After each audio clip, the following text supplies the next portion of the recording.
I'm Mark Bills. I'm director of Gainsborough's House, which is Gainsborough's childhood home, the childhood home of Thomas Gainsborough in Sudbury, in the town of Sudbury, right in the centre of town in Suffolk.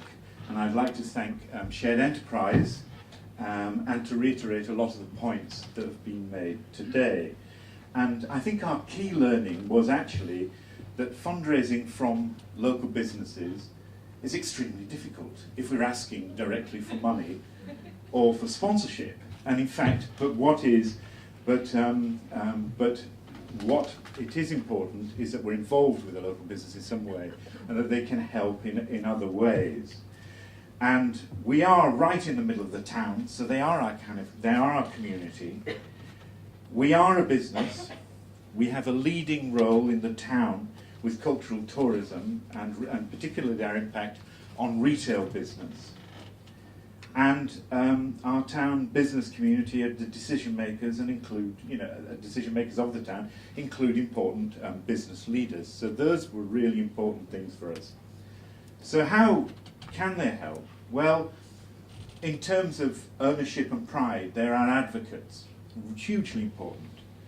They give us help in kind. They give individually. We have partnerships with them and are developing partnerships with them in terms of apprenticeships, in terms of product development. But also they open up other funding schemes too, which is very important. And that we have business friends and patrons. They're also our customers when we think about hiring spaces in the house too. And importantly, not to forget, they can also give us important advice. So what I'm going to speak about today really is very much a work in progress and a reflection on how we work with the business community locally and even beyond that. And because it is all about people and it's about how we develop our identity and our brand of who we are, and in other words, which I call it sort of locating Gainsborough. So here we have on one side a younger and an older Gainsborough. Gainsborough, so where geographically is Gainsborough?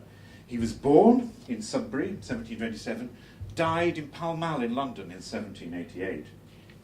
He's also represented in some of the great collections around the world, the Blue Boy at the Huntington in the USA.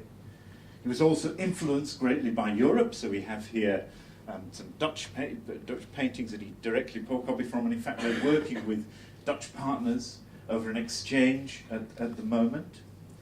Nationally also important, this of course is in the National Gallery, Mr. and Mrs. Andrews, one of the great iconic images of Thomas Gainsborough showing Sudbury in the background very importantly. And here two great memorial statues to dead artists, and both involved with the foundation of the Royal Academy. On the left, of Joshua Reynolds outside Burlington House at the Royal Academy, and on the right, Thomas Gainsborough right in the centre of our town in Sudbury.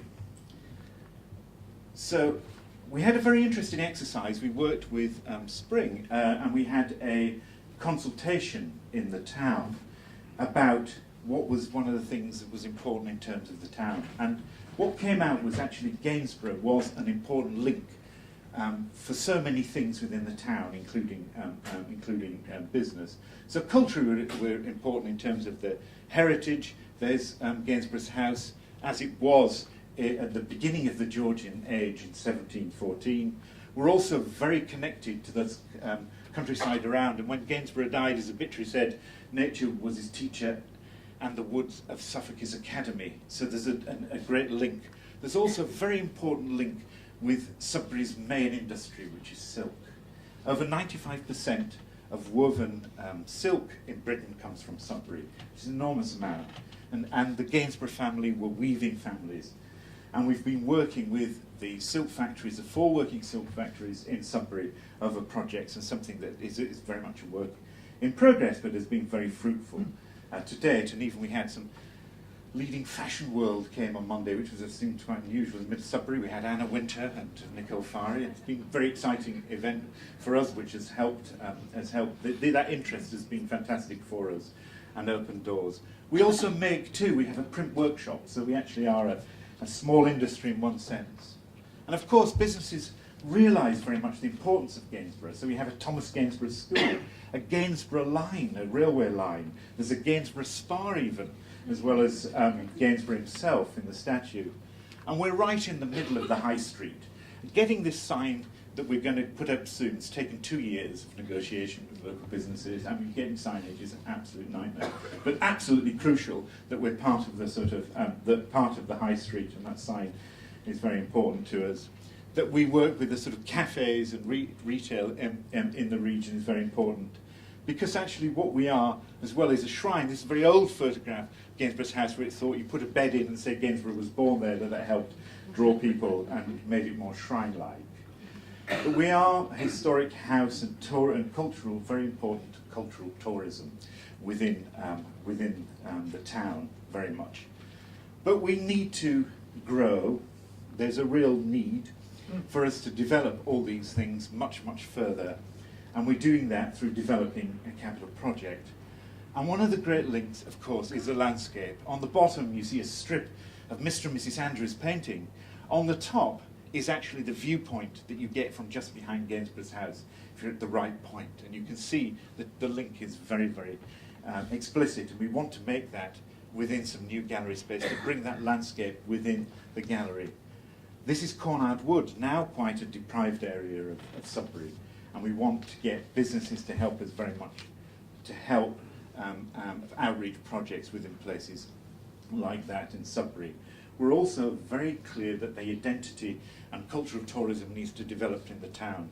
And very kindly, through John Ellerman grant for 3 years, we appointed a keeper of art and place in order for us to develop that explicit link with Gainsborough. So we developed this map and a guide that goes, which shows the sort of businesses as well as the sort of heritage sites, which has been very important. So silk is important within it, just as much as all the sort of historic churches and Gainsborough's house. And you see how philanthropic we were, because we don't make Gainsborough's house like Jerusalem, the centre of the world, you know, in the map, that is actually one of the other sites. So we are part of the town. We see ourselves very much part of the town. That's really very, very important too.